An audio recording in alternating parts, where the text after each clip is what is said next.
Good day mga kaibigan.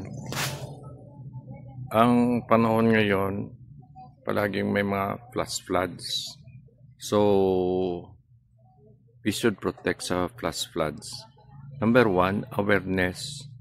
Pag may naga-warning nga may hindi magandang panahon, nag-warn ang ating government.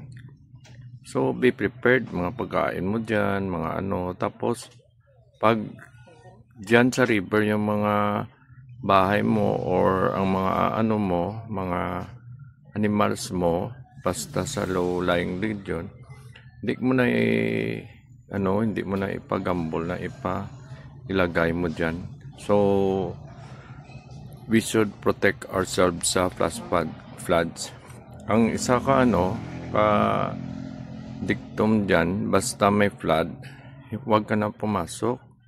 You turn around. Kasi siyempre, halimbawa, nung una, hindi tayo knowledgeable sa flash flood, papasok tayo. Basta may flood, we turn around. Magbalik tayo kung saan tayo nanggaling. You wait na ang baha magbaba or nag-lessen ang current. Huwag biglang papasok kasi pag flash flood, baka nagpataas pa ang tubig. Kasi kahit 6 inches lang ang tubig or 12 inches, malakas na yun.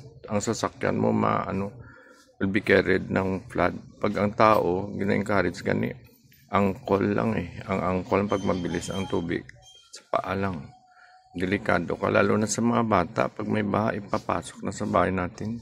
Nakita mo naman dyan sa mga news, mga bata nahulog sa mga kanal Don't let them play sa mga baha. So, kung magbaha, maraming delikado. Ang tubig contaminated, maka-leptospirosis ka. Kung car may pasok mo, matrap ka. Ma-carried away ka.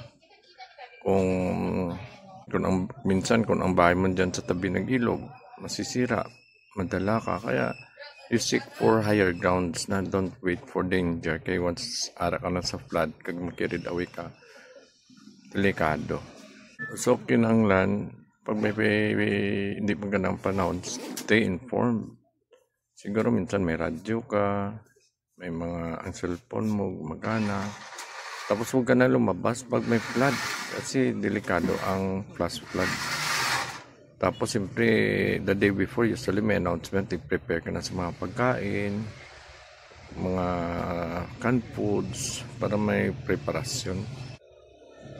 Na gusto ko lang ma-aware tayo sa flash flood kasi hindi rin natin alam, kita na natin pag hindi tayo prepared sa flood or flash flood, naging kawawa tayo. Kaya ang much better pag may flood, hindi na tayo lalabas sa bahay, pasok na tayo sa loob. Ang mga bata di pwede sa labas tayo. Tapos i-identify mo kung din ang evacuation center, coordinate ka sa coordinate. Alam na natin yung bawat bayan may map kung din saan ang evacuation center Kaya mas maganda pa bigyan natin ng pansin ang mga ganun kasi we cannot predict na sang panahon ngayon.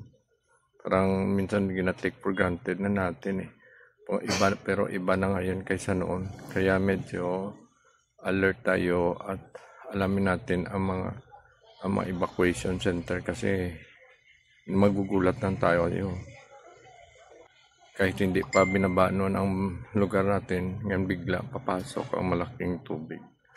Sige, salamat.